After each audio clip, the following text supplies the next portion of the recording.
Welcome everybody. It's pleasure to show you today something what is new from the el-Bahari, but in the field of archaeology. Last week we had a pleasure to hear the lecture given by Monica Czerniec about the preliminary conservation and observations done in the Lower Anubis shrine on the middle terrace of the temple. But this time we will move a little bit to the south, also on the level of the middle terrace, but we will be jumping actually between the middle and lower terraces of the temple. Namely, we will speak about the Hathor Cult Complex, here on the plan marked with red line, combined of three elements. That was the aim of our archaeological activity between 2020 and 2023, although it is not excluded that we will maybe continue some limited works there. Of course, the future we will see, especially because we are still in progress on the reconstruction and conservation work in the Hathor Cult Complex. So everything is possible, but the main large-scale excavation have been already finished. So today, very shortly, unfortunately, because if we would like to show much more, then we should spend here at least few days to see everything what was uncovered and look on the details of this excavation. So starting from the description of the Hathor Cult Complex. Now, this part of the temple, as I said, located in the southern part of the Hatshepsut temenos, combines of three parts. The first of them is as we called it actually, is the Hathor Path, along open avenue running on the southern side of the middle terrace. Here you can see this limited space. Limited from the north, it's your left side actually. It's the southern retaining wall of the temple of Hatshepsut, while on the southern side, or from the south, the path is limited by the northern temenos wall of the temple of Mentuhotep II. So this limited area is running from east to west. Hathor Path because it was thought, and there is a suggestion that at the end, so in the area from which this photograph was taken, it was actually occupied by the ramp, a special ramp which was leading to the Hathor Chapel on the level of the middle terrace. This is what we can see today. I mean, this is what we could see few years ago before we started the excavation in this area. So that was the very last moment before we started to remove the debris which covers all this area. That was the first part. The second part is actually combined of two parts, which are the hypostyle halls of the Hathor Chapel. On both pictures, you can see them from different perspectives. On the right side is the Hathor Path leading to the west, and the level above is the Hathor. These are the hypostyle halls. Then the last and the most sacred, of course, parts of the Hathor Cult Complex was the chapel itself. Here the photo taken from the vestibule, so the first room with two columns. Then we can see the second room behind the door was the bark hall, and the last, the sanctuary, with, as we can only imagine today, with a magnificent statue of the cow goddess Hathor, similar or even the same as we know from the Hathor shrine found by Nabil in the temple of Thutmose III. Okay, that was a short description of the site, but let me to start with this what we had done there. I will be jumping here as well. So, but this time I will not start with the Hathor Path, but we will speak first about the hypostyle halls. As I said, there are actually two hypostyle halls. The border, the limit between them is marked by the red line here on this picture. The left one is the older one, which is the element of the original plant of the complex. This what is to the right on the red line was actually added later during the progress of the building process of this part of the temple. So two hypostyle halls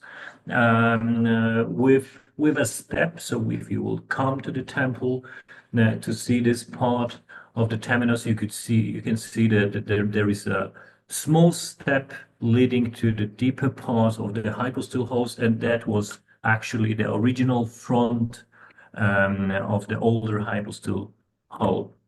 This area was covered with several small test trenches.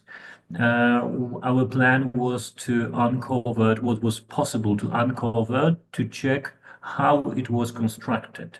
So, namely, what is hidden beneath the floor, which we can see today, which actually is not the original floor. I mean, some of the floor slabs, they are of course original, but we are a little bit confused about their location. Is it a correct one? Is it an original one? Or it is a result of the restoration process done especially by Émile Barès in 1930s.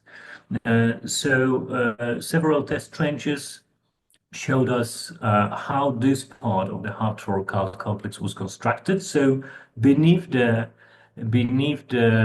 floor, which we can see today and which we are using today, and it was used actually in the ancient times as well. I mean, this level. Now, there is another level of floor slabs or foundation, as we can call it, without any special foundations beneath the columns, which is extremely interesting. And beneath the second level of the slabs, most of this area is actually filled with debris. So the excavations were extremely limited. We couldn't go deeper than about half of a meter because the surrounding slabs they started to move down. So it was extremely dangerous if we would like to continue. That's why all our trenches were so small actually.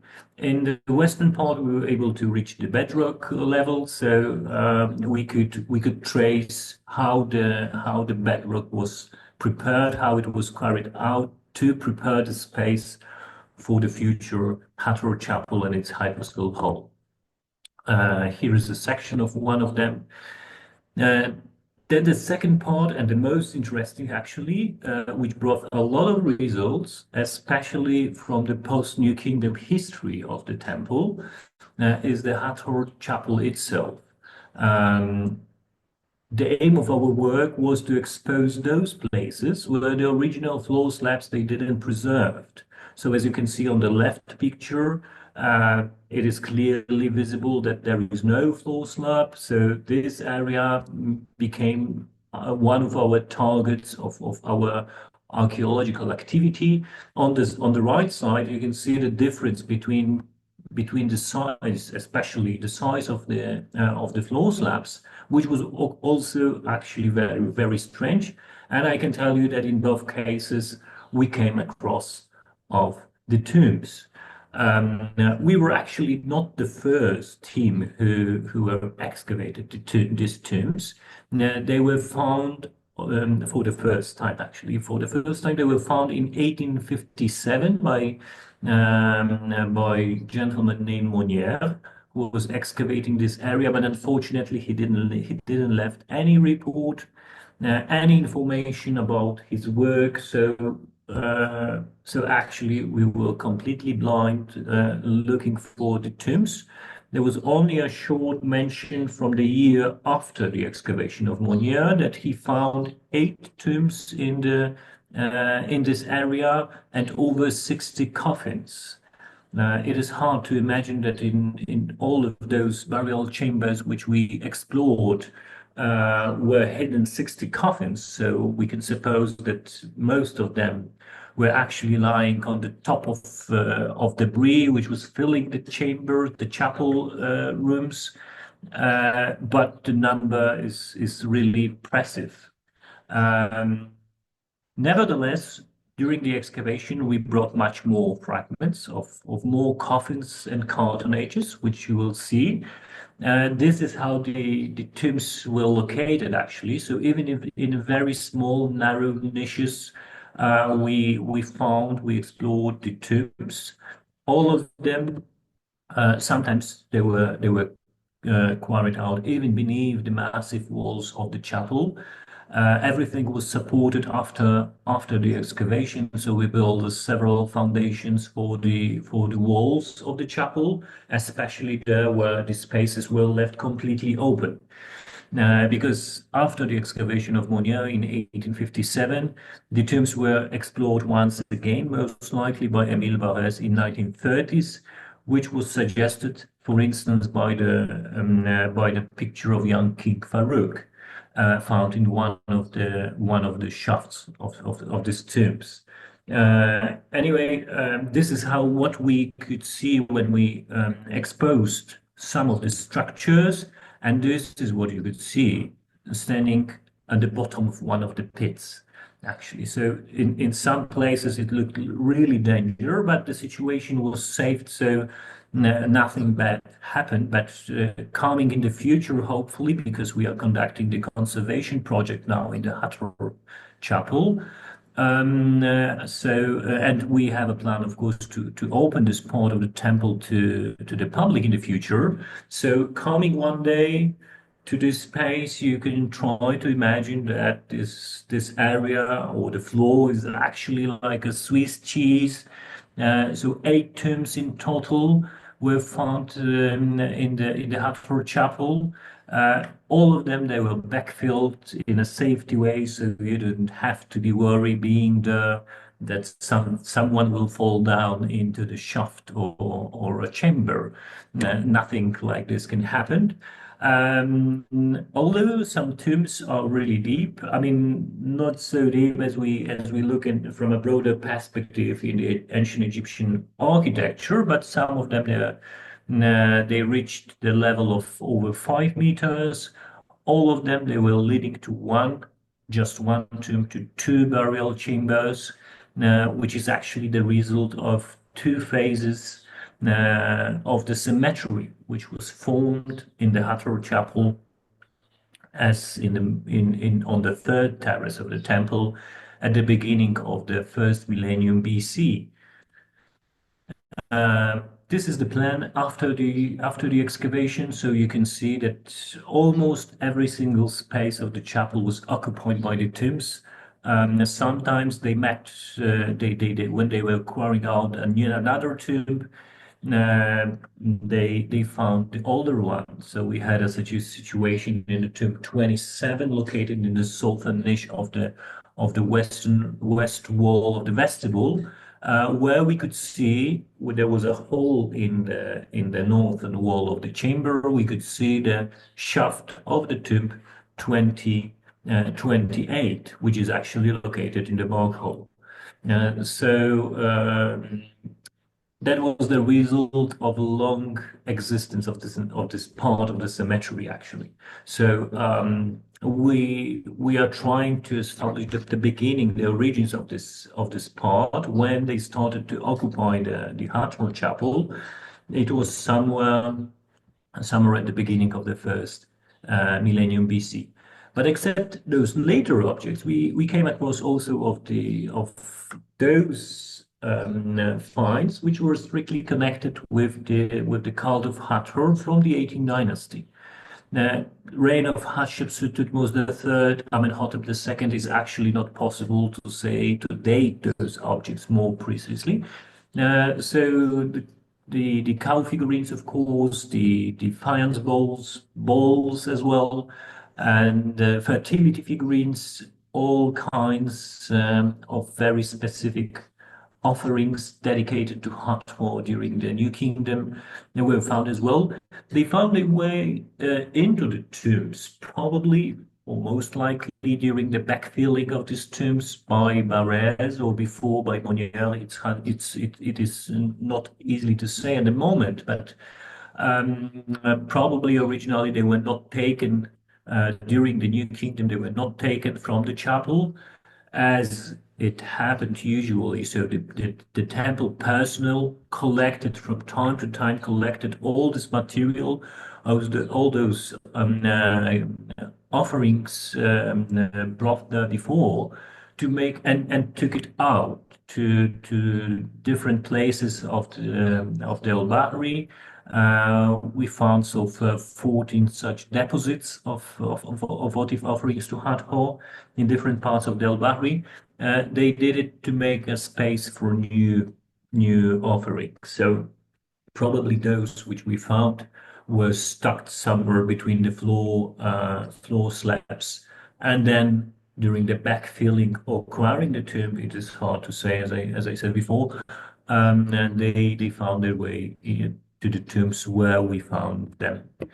Um, 22nd, late if, or more probably 23rd dynasty. As I said, this is still the objects are still under the study. This is the beginning of the necropolis, and this is the time when the first tombs in the Hathor Chapel were quarried out. Some of the objects you can see here, actually the biggest number of finds is dated to this period, so to the first phase of the cemetery in the Hathor Chapel. Repertoire of objects is very interestingly wide. So, except of course hundreds or even thousands of carton age fragments, um, uh, not so many wooden coffins fragments.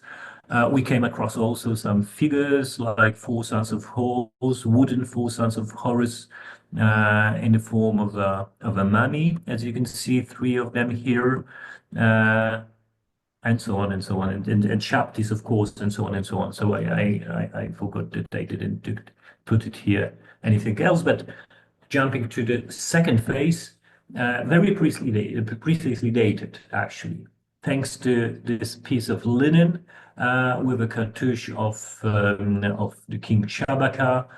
We can date the second phase of the cemetery to the 25th dynasty.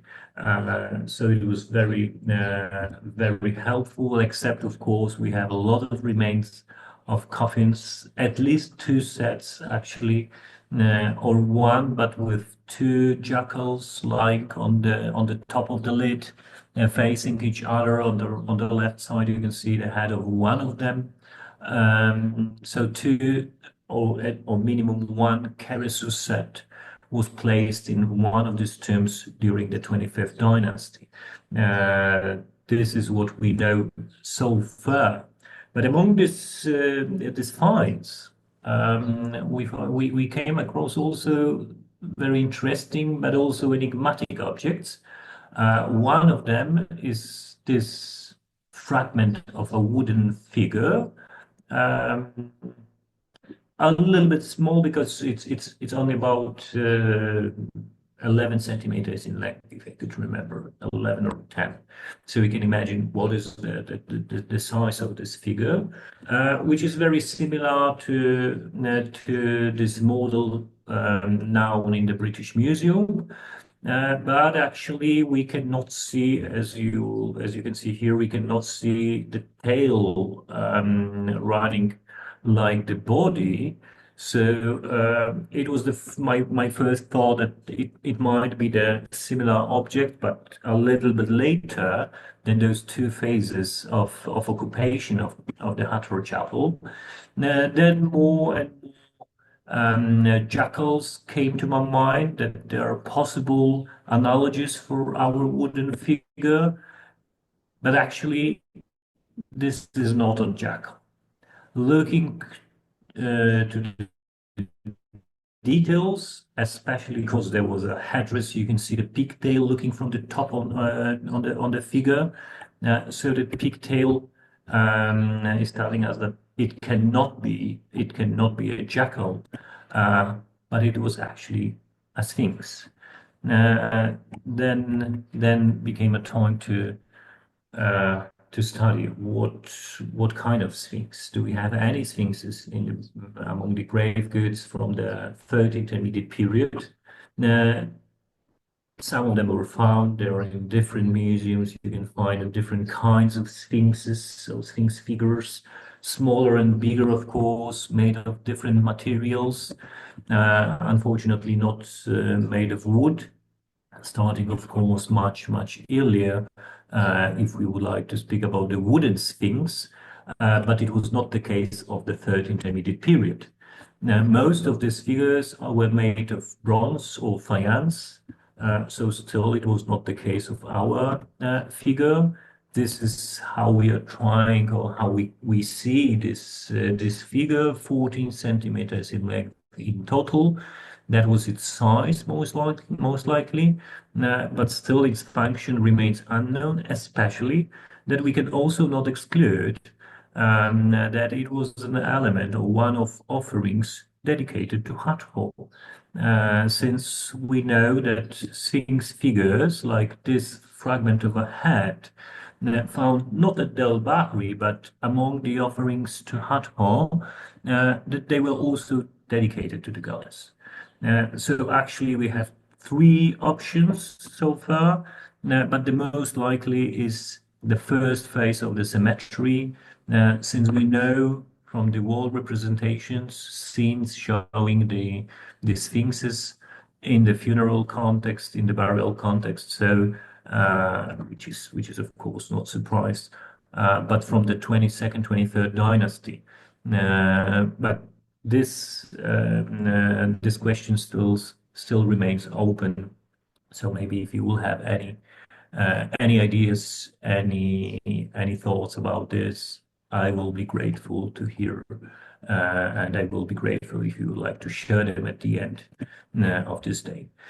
Then we are jumping much later, because we are going to the first first centuries of the AD, actually. We know that the el-Bahari became the necropolis, the cemetery, during the Roman period, but we knew that in the second half of the third century AD. But the finds from the Hathor Chapel, they showed that this period of occupation during the Roman period should be a little bit extended. Namely, its beginning should be placed a little bit earlier, probably to the end of the second century AD, which is suggested by, these are only two, but actually three of lower parts of the mummies were found still wrapped in linen in painted shrouds, typical or very similar to those found on Shehab al-Burna, the so-called Soter group. Except those, we have at least four painted shrouds, painted linen. They are now in the hands of conservators, especially of Dr. Al-Makonopko, who is in charge of conservation process of this linen. This is one of examples of four. Actually, here is the second one on the left side. On the right side, you can see what was the original representation on this shroud. We have much more pieces of this linen, so probably we will be able to reconstruct it in more bigger part than we can see it at the moment. So four plus those three still wrapped, it gives seven. Seven from the early phase, but it is still not all. Some other elements of these mummies or burials were found as well, like this characteristic for this older phase, as we can call it right now, amulet of a winged goddess. Very similar is known from the mummy of Cleopatra, now in the British Museum, also dated to the second half of the second century AD. Fragments of coffins, nearly 300 of coffins. So this is also extremely important to study early phase of the Roman cemetery or Roman occupation of the temple of Hatshepsut. Um, Also very similar to those from the Soter group. But this is not surprise actually, because some coffins from the Soter group, so-called Soter group, were already found at el-Bahari before, but in most cases they were reused in the second half of the third century. But of course, without those mummies still wrapped in shrouds, we could also suggest that those pieces which we found in the Hathor Chapel were also reused in the later period, but having those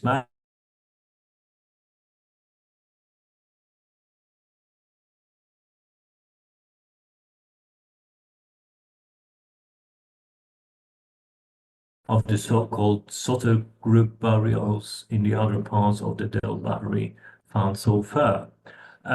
Different elements of this coffins were attested, as you can see, having many analogies in different museums. Actually, not so many because there are not so many coffins connected to the Soto group, but still we are able to say something more about these objects which we found there.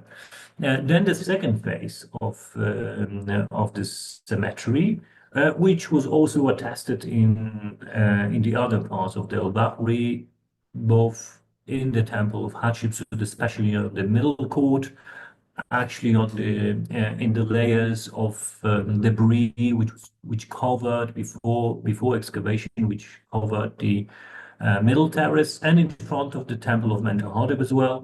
Some of these burials were found.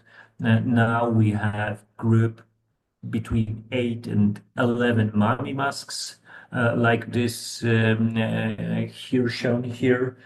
Still, as I said, Dr. Anna Konopko from the Academy of Fine Arts in Warsaw is working on this material. Hundreds of decorated shrouds, painted shrouds were found, so we will have to wait until she will tell us what is the final number, especially of the masks, which are one of her elements of her studies. Most of the masks preserved in such a condition, so we have uh, both elements modeled, head part modeled, so modeled in gypsum probably on the layer of linen and then painted. That was the head part, and then the lower part, which covered most of the chest, was only painted. Except these grave goods, we found also over 300 decorated blocks. Of course, they were not connected with the burials, although in some publication you can find any information that in many tombs the decorated blocks were found as well.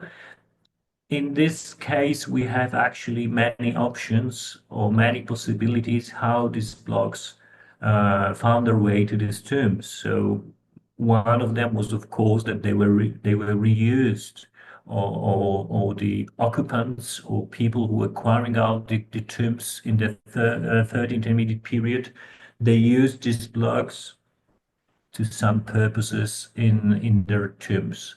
This is, of course, one of the possibilities. The second one, naming only a few of them, is of course this, that they were thrown into the tombs during the backfilling by the early explorers. So this is the second very likely possibility as well. Over 300, as I said, most of them they came from the hypostyle halls, because the chapel itself preserved in such a good condition that most of the blocks or all of the blocks are actually in their original positions. Only some small pieces of them they fell down. Here another part of the Hathor column found as well. But not only from the Hathor Cult Complex blocks were found. This piece came from the Hatshepsut Chapel, some from the third level of the temple, from the third terrace, not directly above the Hathor Chapel as well. So it's hard to say at the moment how it how it was brought down or fell down to the middle terrace. It's still an open question, or it was moved intentionally by someone. We don't know. Except this, many blocks made of sandstone and red granite. The latter, of course, has its place at the temple as well, at the temple of Hatshepsut. The sandstone blocks were most likely brought from some other buildings. Thutmose the third temple, for instance, but also the Ramesside temples nearby. This is also possible. When they were brought there, by who, we can only try to imagine what was this process. Here, after we were able to recognize some small blocks, we tried to put them back directly to the original position, and here is one, a complete fragment which fell down.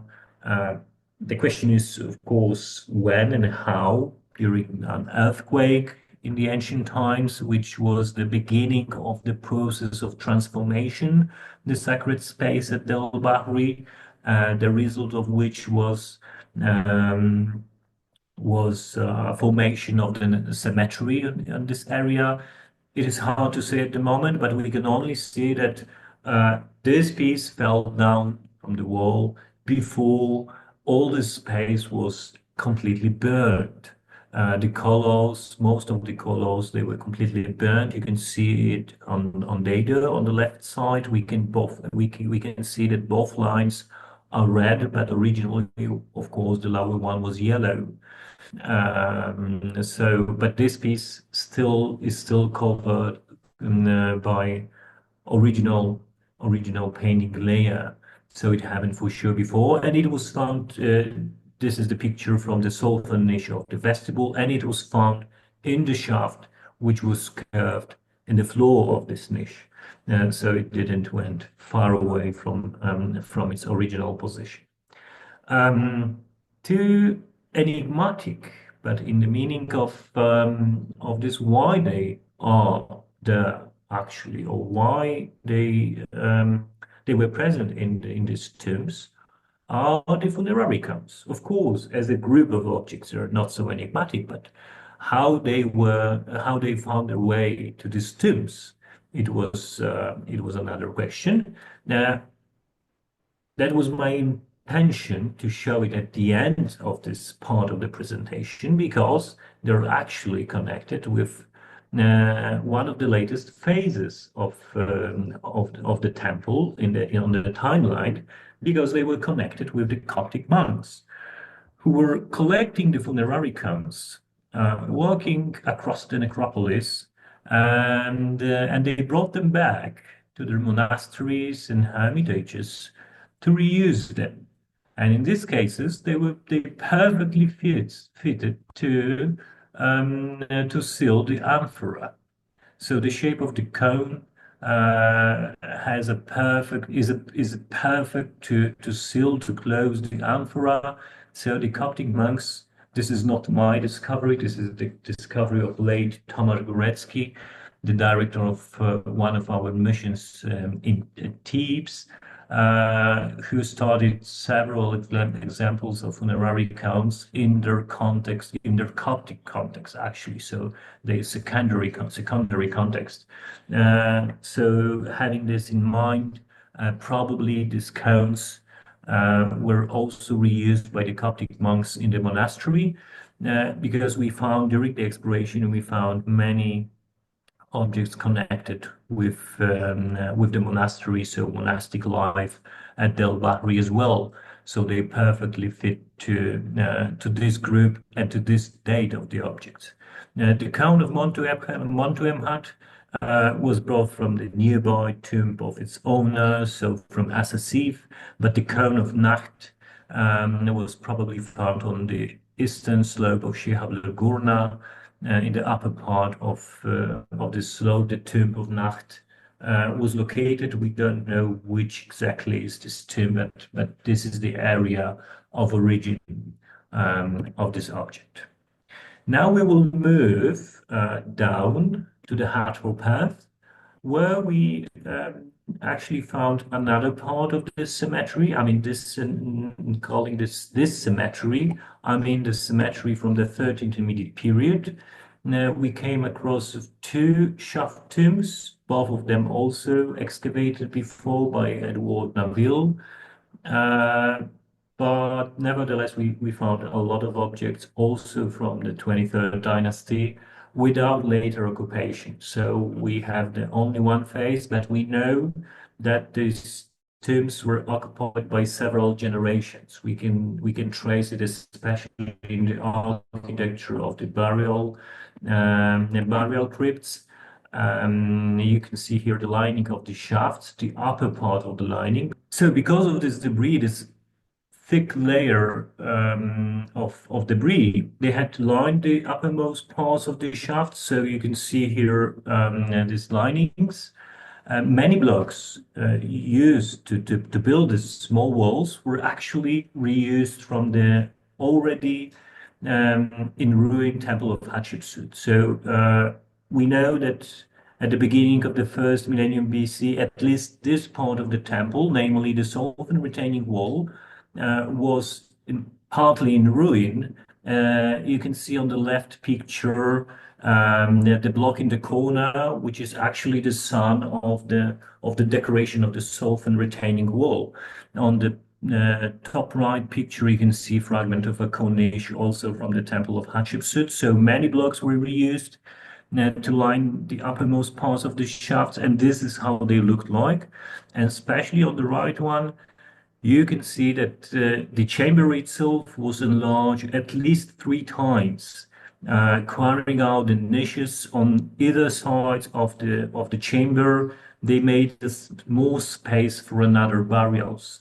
Um, we found about 20 mummies from both of these tombs, so you can imagine that the occupation period was a little bit long, but we don't have any objects dated to the 25th dynasty. We have only this early period attested before in the Hathor Chapel.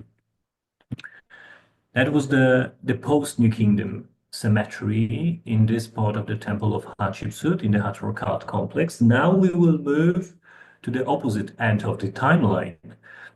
What happened there before Hatshepsut decided to build her temple in this area? Here by the red arrow is actually pointing to the dromos of another tomb, which was known since February 1896. This tomb was found by Naville during the exploration, during the clearance of all of this area. One from old pictures showing the Hathor Chapel and the hypostyle halls in front of it. And you can see on the right of this picture there, somewhere beneath those masses of debris and rock rubble, is hidden the western end of the Hathor Path. And beneath those many meters of rock rubble, Naville came across of a tomb where in the burial chamber, in the sarcophagus recess, he found a coffin. It was not this coffin. This one, as you can see, belonged to the child Maid, called Maid, found in the temple of Mentuhotep. But according to his description of this coffin in one of his reports, we can imagine that this coffin looked like exactly like this, with one line of inscription. He wrote in hieratic, which is very unlikely, but he was not able to read it. So probably because of this, he thought that it was a hieratic script. Actually, it was hieroglyphic inscription, Hotep Dinesu formula, running in the upper parts of the walls, typical style of decoration of the coffins, still in use in the early reign of Mentuhotep II. Some of these coffins, or better to say sarcophagi, have decoration, a later decoration in the inner side or on the inner walls, but we don't have any information from Naville that the inner part of the coffin was decorated. In the coffin was still the body, most likely of its owner, but Naville thought that This burial in this, as he called, very simple coffin belonged to a pure person who reused this tomb in later period. He didn't thought about it as a burial of the original owner. Uh, and he also suggested later, even him didn't believe himself, but he suggested in the report after the excavation in 1896 that this tomb, now known as the tomb 28, belonged or was the original tomb of Hatshepsut. But as I said, even him didn't believe in these words later, so there was no discussion about the original tomb or connection of this tomb to Hatshepsut. So we can imagine that such a coffin was placed still in the sarcophagus recess in the burial chamber. He said that he excavated the tomb, but we will return to this topic later. The second person who was interested in this object or in this tomb was Herbert Winlock in 1920s, working at el-Bahari. He suggested that this tomb belonged to son of Mentuhotep II, prince named Intef. Uh, on the northern face of the Temenos wall of Mentuhotep complex, the name of Intef is preserved or was written several times. The blue arrows, they are pointing to the places where the names of Intef where the name of Intef was scratched. Actually, on the right side, you can see how it was scratched. But actually, when we look at the style and the signs used in this name, you can see that this is not the Middle Kingdom name of Intef because of the I sign, which is typical to the later periods. But Winlock thought that Intef, the name of Intef on this wall, is the same name of Intef, a person represented in front of King Mentuhotep on a large graffiti in Wadi Shatter Regal to the south of Thebes. We have four individuals here. The biggest one, of course, is Mentuhotep II. Behind him, his mother Yah is standing, and then two other gentlemen standing in front of them. On the right side, Chancellor Haiti, buried in tomb TT 311 on the northern slope of North Assasif, where we have a pleasure to work as well. And next to him, a person named Intef, but whose name was written in a cartouche. Just to remind, we don't have to actually the names of the princes or royal sons whose name were written in the cartouches. So there was also a debate about this representation. It was the son of Mentuhotep or maybe father of Mentuhotep, and most likely the solution is that this is Intef the third, from the end of the first intermediate period, father of Mentuhotep II. So it cannot be the same person named on the wall of Mentuhotep on the southern side of the Hathor Path. If not, then it was Intef-nu-Prepera from the 17th dynasty who visited el-Bahari and who dedicated a wooden offering table to Mentuhotep as a god, actually, already. This offering table was found in the temple of Mentuhotep area. So we know that this person, or if not personally, but in this period or in the time of his reign, el-Bahari was visited, and probably in this time those graffiti with the name of Intef-nu-Prepera were scratched. So we have still suggestion of Winlock, son of Mentuhotep II, but not Intef, as we can see. As I said before, Naville reported that after he explored the tomb, he excavated the outside of the tomb. When we opened this tomb in the early 2021, we realized that actually the tomb is still filled with debris. In some places, debris reached the level of half a meter, and debris completely mixed, unfortunately, but contained hundreds of objects from different periods, different occupation phases or using phases. One of those phases, the 18 dynasty phase, was actually the place where the rubbish offering, votive offerings to Hathor were placed. As I said before, the temple personnel from time to time collected the objects in the Hathor Chapel and took it out to many places of the el-Bahari. One of them, as we can see, was the tomb 28, located beneath the Hathor Chapel, but whose entrance is located actually on the Hathor Path.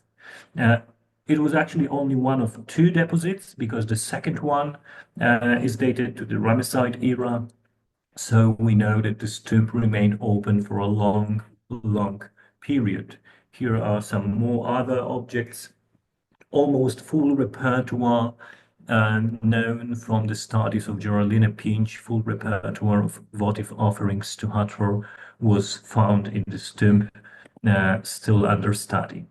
The second phase of use of this tomb as a burial place is actually the late 21st dynasty. A female burial was placed in this tomb. We came across dozens of bigger and smaller fragments of a yellow coffin. Here are some of them. This is actually one of only few, or in term of the Hatshepsut temenos, only one 21st dynasty coffin placed within the temenos. Now, because the other tombs were located outside the temenos, especially to the north. The most famous one, of course, is the second Kash, Babel Gazuz. But this tomb, we can say that was placed within the temenos of Hatshepsut, within its the wood walls of her complex. So this is the second phase of the use. Except again, these objects, we found hundreds of decorated block fragments, mostly from the Hatshepsut temple, but also some pieces probably from the Thutmose III temple. Mentuhotep II temple origins, they cannot be also excluded in some cases. But now it's time for the original owner. Only few objects, unfortunately, remained from the original burial.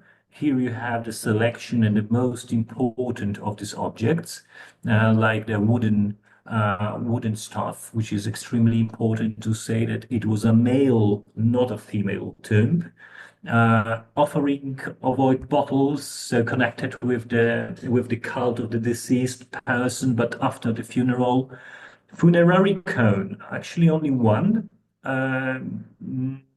found so far, very characteristic for the Middle Kingdom, unstopped cone, a very big one because the diameter of the base was about 13 centimeters, if I could remember, so much bigger than the New Kingdom and later cones. The clay tray placed in front of the doorway of the tomb after the funeral, typical for the early Middle Kingdom, still early Middle Kingdom, with many elements characteristic for the first intermediate period clay trays known from a tarif. And a wooden figure, actually small wooden figure, is the only one object which we can call a wooden model. Except this piece, we didn't find any other element of the wooden object, wooden model set, which could be placed in this tomb. It is also possible that actually this figure didn't belong to the wooden model set. It could be also the representation of the owner, which was placed on the top of the coffin, actually on the lid of the coffin, when it was, after it was placed, of course, in its sarcophagus recess. If so, then we would have the representation of the owner, but it's too far, could be too far interpretation actually, but what is significant, as I said, we don't have any other even small piece of wood which could be called an element of the wooden model set. So having only this object, we could not also exclude that this is the representation of the owner. So we know that we are dealing with a male tomb from the very early Middle Kingdom, somehow connected with the temple of Mentuhotep II. But now,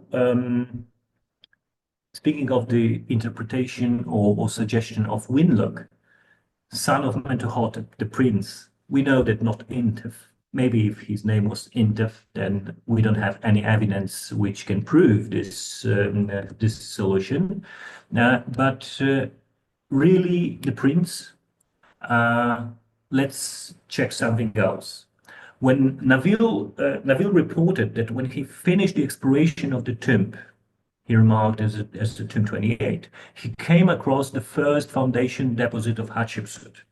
The objects of this deposit you can find actually in dozens of museum collections across the world now. So just a 1 meter deep and 1 meter diameter contained over 300 small miniature objects, which are now on displays and magazines of many, many museums. So this is the planned section of these objects, and it was actually the first of 14 foundation deposits of Hatshepsut found so far. Most of them, of course, or later starting from B, going down and around Temenos, of course, found by Winlock, here in accordance to his plan. All of them, or better say most of them, because we don't know the precise location of deposits L, M, and N. All the others, all remaining, were found outside the walls, not beneath the corners, gates, ramps, and so on, as we could suppose that they should be located.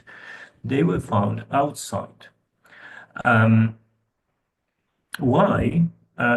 Give me to explain in a few minutes, but first I will show you two other examples of this, how Hatshepsut looked at the history of the el-Bahari, especially the history before she built her temple. Here, looking to the temples from the north, we can see two entrances leading to two tombs. The first one on the left is the entrance made by Hatshepsut.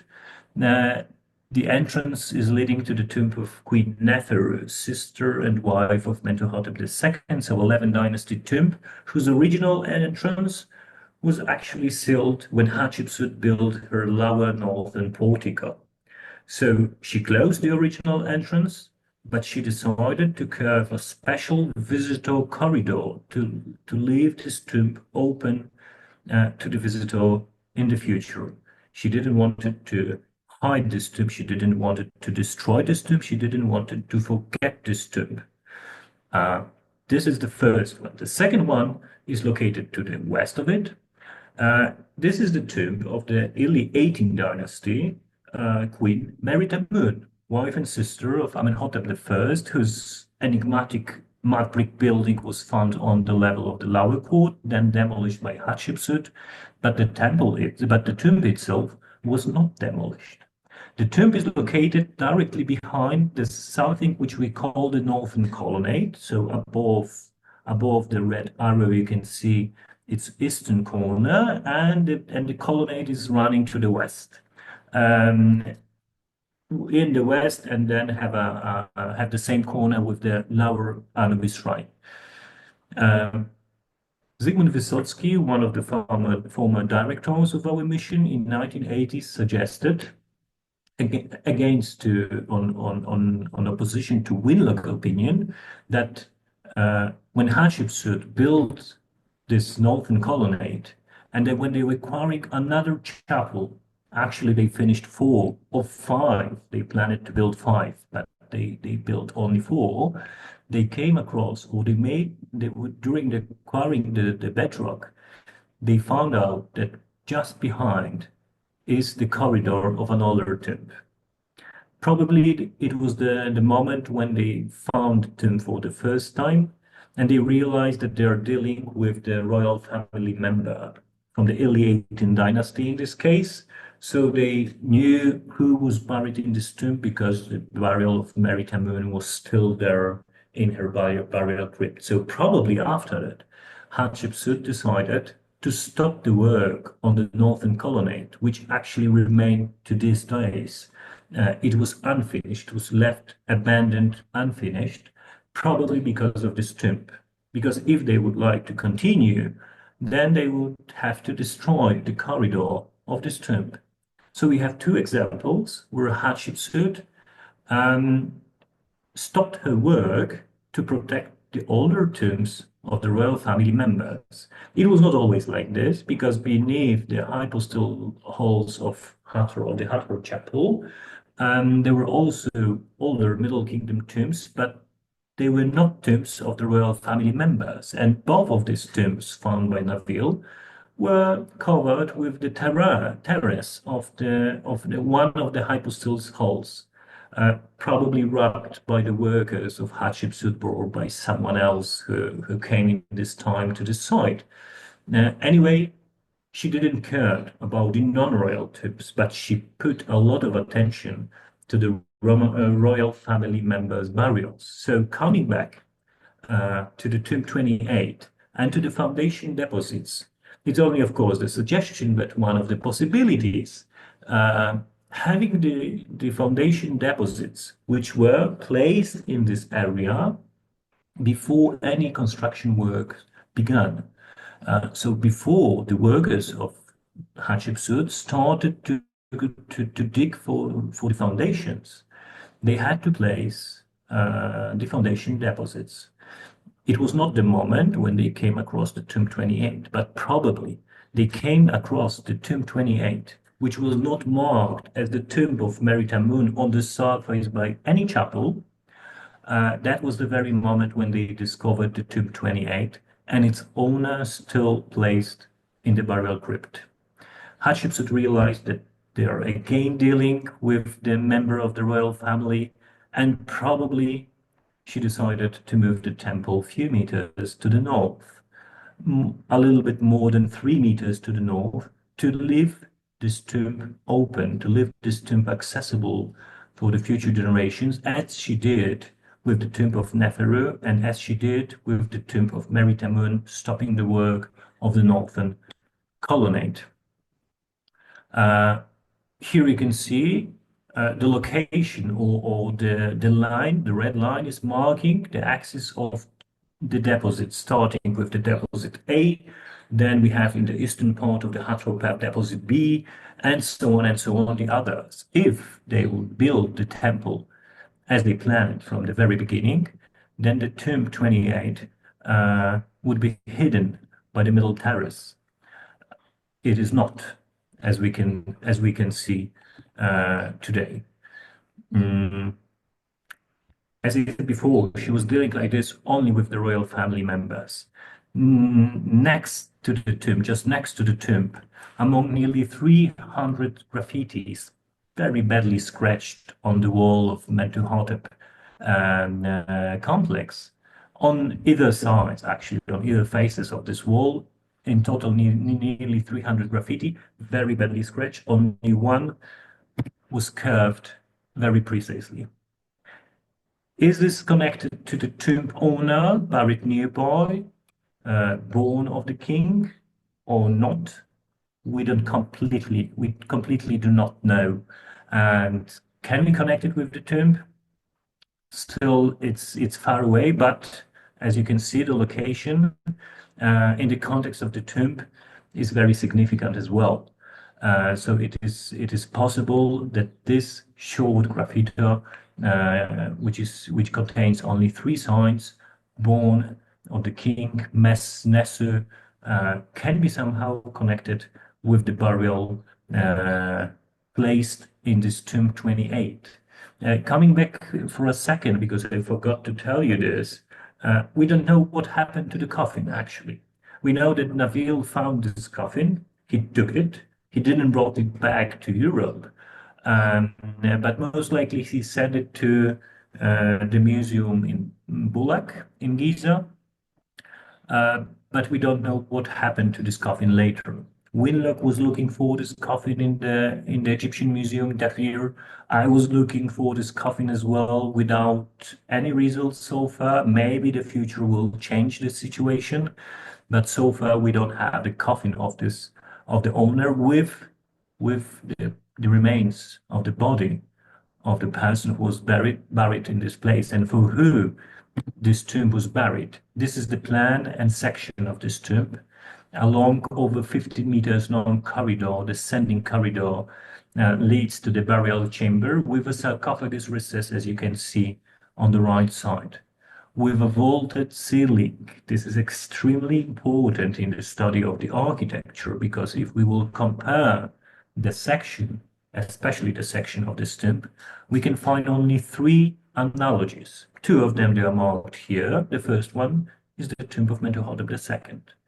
The second analogy is the tomb of his wife, later main wife, Queen Ten, whose tomb was also located in the western part of the Temple of Mentuhotep. The third analogy is the tomb in the unfinished royal Middle Kingdom temple in the Third Valley to the south of the el-Bahari.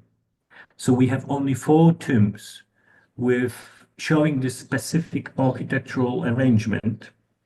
So now trying to answer who was buried in the tomb 28, we can agree, but only partly with Winlock, that most likely he was the royal son, the son of Mentuhotep II, or any other member. But it's try to imagine who could be this member of the royal family.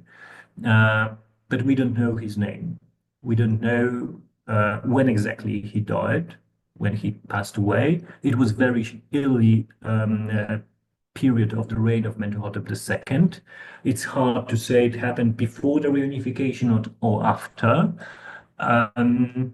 but it was most likely the first heir of Mentuhotep II, later replaced after he passed away, later replaced by Mentuhotep III, another son whose mother was Queen Cam, buried nearby the tomb of Mentuhotep II. And this is actually, except the cemetery from the post-New Kingdom period, especially in the Hathor Chapel, these are the latest news from the Hathor Cult Complex before and after excavation, as you can see on the right side. But this season, today finished, a little bit changed this area because we started to move the decorated blocks and we started to organize another block yard on this area. But this is how it looked like after the excavation.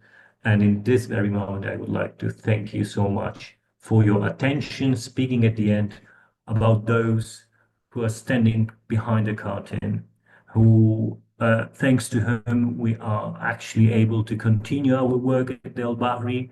There are several institutions and private individuals who are so kind to support us, and we are able to bring back those stories which you could see in the past dozens of minutes. Thank you so much once again.